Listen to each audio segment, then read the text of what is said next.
हाँ, तो बेसिकली दोस्तों अभी हम जो बात करने वाले हैं एचपीएससी के रिगार्डिंग बात करने वाले हैं। तो एचपीएससी ने अभी हाल ही में एक नोटिस निकाला था, ये मुझे ऑनलाइन मिला था। बहुत सारे लोगों ने क्लेम करा है कि ओरिजिनल ये है। अभी एचपीएससी ने अलग से बाइफर्केशन करके नहीं दिया है, बट इतना ज़रूर है कि कुछ 1500 के अप्रोक्स वैकेंसीज अभी आने वाली हैं। ठीक है, 1535 हैं या फिर 75 के अराउंड। ठीक है, ये ऑफिशियल नोटिस आ चुका है, मुझे एग्जैक्ट ध्यान नहीं है इसलिए मैं आपको बता रहा हूँ बेसिकली। तो यहाँ पे जो मैं डील करूँगा बेसिकली वो सोशियोलॉजी से डील करूँगा। सोशियोलॉजी में ऑल दो 5 वैकेंसीज़ हैं, बट स्टिल क्योंकि अभी जितनी इन्फॉर्मेशन मिली है, पूरा 100 क्वेश्चन का एक पेपर होगा, जिसमें से 90 क्वेश्चन जो होने वाले हैं वो सब्जेक्ट रिलेटेड होंगे, और 10 क्वेश्चन जो होंगे वो आपके हरियाणा जी के होगा, जिसमें या फिर पॉलिटी, इकोनॉमी, ज्योग्राफी, एनवायरनमेंट वगैरह जो सब रहता है, या फिर रीजनिंग, कॉम्प्रीहेंशन वगैरह कुछ कहीं से भी आ सकता है। बट मेजर जो मैं बात करूँ, अगर 90% आप देखें उस चीज़ में तो सब्जेक्ट के मार्क्स, देन 12% के अराउंड का इंटरव्यू आपका जो रहता है, 88 प्लस पॉइंट समथिंग का यहाँ पे आपका ये एग्ज़ाम रहने वाला है।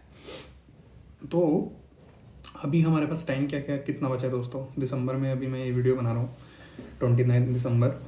तो अभी जो ये हमारे पास टाइम है, जनवरी, फरवरी, मार्च एंड अप्रैल में अप्रोक्स एग्ज़ाम बता रहे हैं। अगर अप्रैल में होता है तो हमारे पास एटलीस्ट 3 महीने हैं। तो 3 महीने में हम जो प्लान करने वाले हैं, सोशियोलॉजी का सिलेबस इन्होंने वेबसाइट पे दिया है, मैं आपको अभी दिखा भी दूंगा। सिलेबस जो वेबसाइट पे ऑफिशियली अपलोडेड है, एचपीएससी पे जाके आप डाउनलोड भी कर सकते हैं सिलेबस सेक्शन में जाके।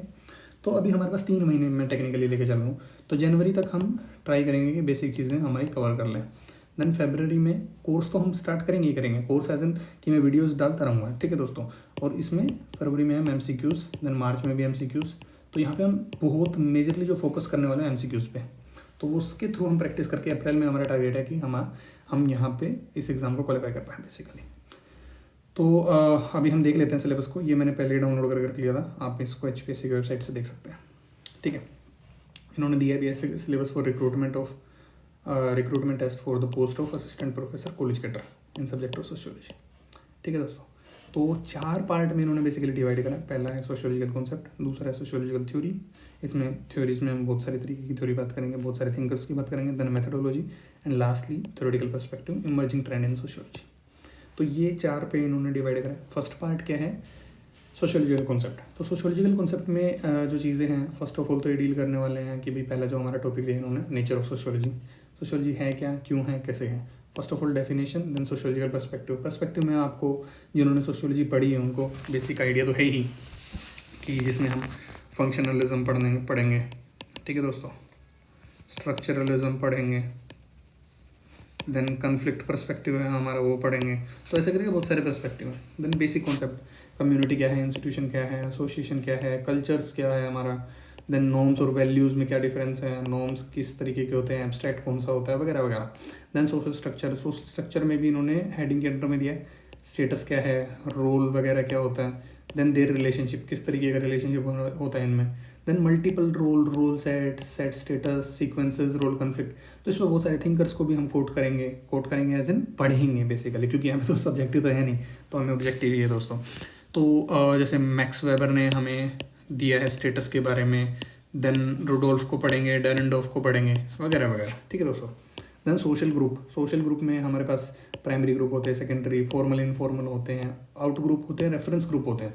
आर के मर्टन ने कॉन्सेप्ट दिया था दोस्तों, ध्यान होगा आपको, significant other, then generalise other, reference group जिसको हम एक मानते हैं। इनके बारे में, थ्योरी के बारे में हम अच्छे से बाद में, जब हम इनके ऊपर वीडियोस हमारे बेसिकली क्लासेस करेंगे, हम अच्छे से करेंगे इनको cover. Then social institution, marriage, family, education, economy, polity, religion, ये किस तरीके से सोसाइटी से इंटरलिंक्ड है, कैसे सोसाइटी को इम्पैक्ट कर रहे हैं। देन सोशलाइजेशन की एजेंसीज हैं, थ्योरी हैं। एजेंसीज में कौन कौन सी एजेंसीज हैं दोस्तों? पेरेंट्स हमारा सोशलाइजेशन करते हैं, स्कूल हमारा सोशलाइजेशन करते हैं, कॉलेजेस हमारा ये सोशलाइजेशन करता है, अलग अलग इंस्टीट्यूशन से बहुत सारी चीज़ें, ये हमें डूज़ क्या होते हैं, डोंट्स क्या होते हैं सोसाइटी के, ये सब सिखाते हैं।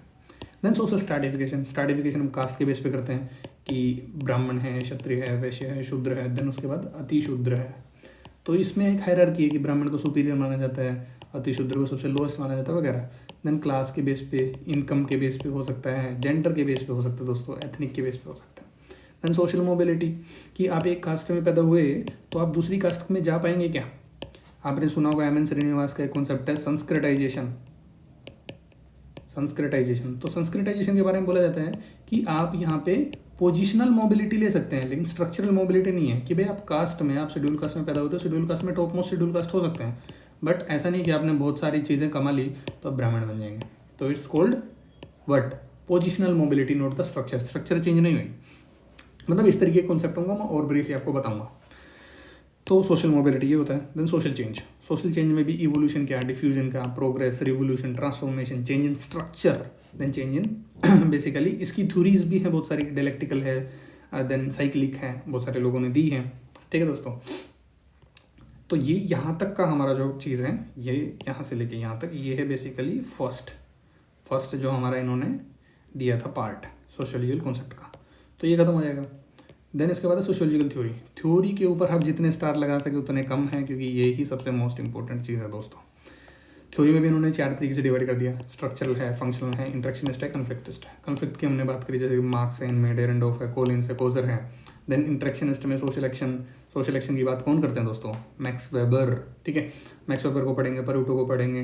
देन इंटरेक्शनिज्म में मीड, ब्लूमर वगैरह को पढ़ेंगे। Functionalism Durkheim, founding father of sociology इनको बोला जाता है। Then Parsons, Merton, then Malinowski. ठीक है दोस्तों, मेलिनोस्की। देन उसके बाद स्ट्रक्चरल में हम निडाल को पढ़ेंगे, रेडक्लिफ, ब्राउन, लेवी-स्ट्रॉस। तो ये पार्ट हमारा पार्ट बी हो गया। देन पार्ट सी के ऊपर आई नो बहुत सारे लोगों को वैसे मटेरियल नहीं है, कम लोग एम्फेसाइज करते हैं, और मेजरली वो लोग एम्फेसाइज करते हैं जो लोग रिसर्च में हैं। ठीक है दोस्तों, तो ये रिसर्च रिलेटेड बेसिकली इंपॉर्टेंट चीज़ है, बट हम अच्छे से कवर करेंगे। तो इसमें क्या क्या है, meaning and nature of the social research क्या होता है। देन क्वालिटेटिव रिसर्च और quantitative research and qualitative research. Quality में हम पढ़ते हैं oral history, life history, content analysis. Quality और डीप जाके कि आपको ये चीज़ है, फिर इसमें ये क्यों है, फिर ये क्यों है, उसके और डीप जाके जब पढ़ते हैं।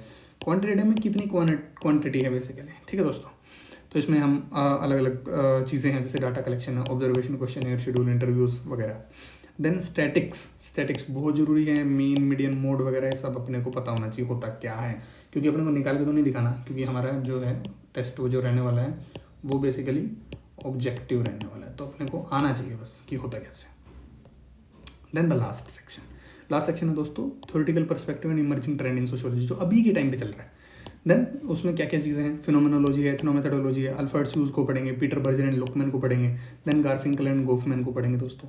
नियो फंक्शनलिज्म, नियो मार्क्सिज्म क्या क्या है, हैबरमास को पढ़ेंगे, अलेक्जेंडर को पढ़ेंगे। स्ट्रक्चरेशन एंड पोस्ट मॉडर्निज्म में गिडन, डेरिडा, फूको। ठीक है दोस्तों, तो डेरिडा वगैरह सब के आपने कॉन्सेप्ट थोड़े बहुत सुने भी होंगे, एमए में, बीए में वगैरह में कहीं तो पढ़ा ही होगा आपने, क्योंकि जब दे रहे हैं एग्जाम तो आपको पता ही है कि नेट और एमए 2 क्राइटेरिया इन्होंने रखे ही हैं।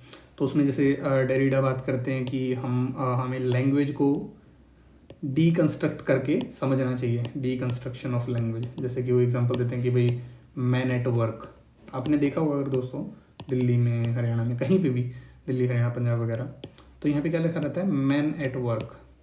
बोर्ड लगा देंगे जहाँ पे भी कहीं कंस्ट्रक्शन का काम चल रहा हो, मैन एट वर्क। भले ही वहाँ पे वुमेन भी काम कर रही हो तो बहुत सारी, but we are using man at work. तो एक बोलते हैं कि सेक्सिस्ट लैंग्वेज है हमारी, बहुत ही सेक्सिस्ट है, बायस्ड लैंग्वेज जिसको आप बोलते हैं ना। तो डेरिडा कहते हैं हमें इन चीज़ों को भी ठीक करना है, इनको और ब्रेक करके देखना पड़ेगा, तभी अपने को समझ में आएगा सोसाइटी किस तरीके से एम्बेडेड है अलग अलग कॉन्सेप्ट्स में, अलग अलग चीज़ों में। Then conceptualisation of Indian society, India के बारे में पढ़ेंगे। रीजनलिज्म क्या है, रीजन के बेसिस पे, लिंग्विस्टिक क्या है, रिलीजियस क्या है, ट्राइबल क्या है। And theoretical perspective, Indian thinkers, ये बहुत इंपॉर्टेंट है। आई होप काफ़ी चीज़ें यहाँ से पूछी जाएँ। इंडोलॉजिस्ट जो इंडिया के बारे में बेसिकली बात करते हैं, गुरे ड्यूमो बहुत इंपॉर्टेंट थिंकर हैं। स्ट्रक्चरलिज्म में M N Srinivas, S C Dube, very very important. Then civilisation, subaltern, Marxist perspective, subaltern में अम्बेडकर, डेविड हार्डिमैन, अम्बेडकर पे स्पेसिफिकली एम्फेसाइज करें, कोई ना कोई क्वेश्चन आ ही जाता है यहाँ से। Then contemporary issue, social cultural. Then contemporary issue, developmental. Cultural में हम बात करेंगे डोमेस्टिक वायलेंस क्यों, डायवरी क्यों, डाइवोर्स क्यों, इंटरजेनरेशनल कन्फ्लिक्ट क्यों। देन कंटेम्प्रेरी में हमारे पास बहुत सारी चीज़ें हैं। कंटेम्प्रेरी में डेवलपमेंट रिलेटेड जो इशू होते हैं, पॉपुलेशन बढ़ी तो हमने क्या करा, डेवलपमेंट स्टार्ट करा। डेवलपमेंट स्टार्ट तो कर दिया, बहुत बड़े बड़े शहर बना दिए, लेकिन स्लम तो फिर भी बहुत बड़ा इशू है। तो स्लम का क्या करें, अब डिस्प्लेसमेंट है, डैम बना रहे हैं, डैम बनाया तो बहुत सारे लोगों को वहाँ से डिस्प्लेस करना पड़ा। डिस्प्लेस करा तो उनका क्या करोगे, रिहैब करा, क्या रिहैब करा, पैसे दिए अच्छे से उनको, और दूसरी जगह बसाया, नहीं बसाया, क्यों नहीं बसाया, क्या इश्यूज थे, वगैरह वगैरह। Then ecological degradation, environmental pollution, health problem, ये सारी चीज़ें हम डेवलपमेंट से रिलेटेड इशूज़ में पढ़ेंगे। देन इशू पर्टेनिंग टू डेविएंस, अब यहाँ पे दो चीज़ें हम पढ़ते हैं कि एक तो हम नॉर्मल रास्ते से जा रहे हैं, डेविएंस किसको बोलते हैं, ये अपने को पता था, एक महीने में ये पढ़ना, दूसरे महीने में ये पढ़ना, तीसरे महीने में ये पढ़ना, बट हम 2 महीने ऐसे निकाल दिए, फिर आया हमारे पास मार्च, अब बोले कि भाई अब क्या करें, अब तो एग्जाम का 1 ही महीने बचा है, what to do, how to do. तो यहाँ पे जो इश्यूज़ है ना दोस्तों, इसको हम बोलते हैं डेविएंस, कि आप अपने रास्ते से भटक गए, रास्ते पे जाना था ऐसे, आप पहुँच गए कहीं और ही, ठीक है। तो उसमें क्या है, क्राइम है, डेलिक्वेंसीज हैं, अब इसमें भी ड्रग एडिक्शन है, सुसाइड है, ये सारों को डेविएंस ट्रीट करता है क्या, सोशियोलॉजी। आपको ध्यान होगा सुसाइड के ऊपर इमेल डरकाइम की एक थ्योरी भी है, ठीक है, थ्योरी ऑफ सुसाइड, ठीक है दोस्तों। तो ये हम ब्रीफली पढ़ेंगे। इमेल डरकाइम हमारे फाउंडिंग फादर हैं, फाउंडिंग फादर है किसके, सोशियोलॉजी के, तो इनको बहुत स्टार्टिंग में हम पढ़ देंगे। Then current debate, trend, modernity क्या है, problem of nation building, nation building में अर्नेस्ट रेनन पढ़ेंगे। देन हम इमेजिन कम्युनिटी का कॉन्सेप्ट जो है बेनेडिक्ट एंडरसन ने दिया था। देन सेकुलरिज्म क्या होता है, प्लूरलिज्म, नेशन बिल्डिंग वगैरह। Then challenges of globalisation, globalisation की वजह से क्या क्या इशूज़ आ रहे हैं, इंडियनाइजेशन ऑफ सोशियोलॉजी हुआ है, प्राइवेटाइजेशन ऑफ एजुकेशन हुआ है, मैकडोनलाइजेशन, आपने अगर रेडिजर का कॉन्सेप्ट सुना होगा तो, बहुत सारी चीज़ें हैं, साइंस एंड टेक्नोलॉजी। तो ये ब्रीफली 4th यूनिट में हमारा आ जाएगा इतना सब। देन ये 3rd का था, ये 2nd यूनिट में है, और ये हमारा आ गया 1st यूनिट। तो ये हमारा जो टारगेट है ना दोस्तों, ये हमारा टारगेट है कि हम इनको ख़त्म कर दें जैन फेब मार्च तीनों में, एक रिवीजन के साथ, विद 1 रिवीजन। तो मिलते हैं अगली वीडियो में, तब तक के लिए ध्यान रखिए।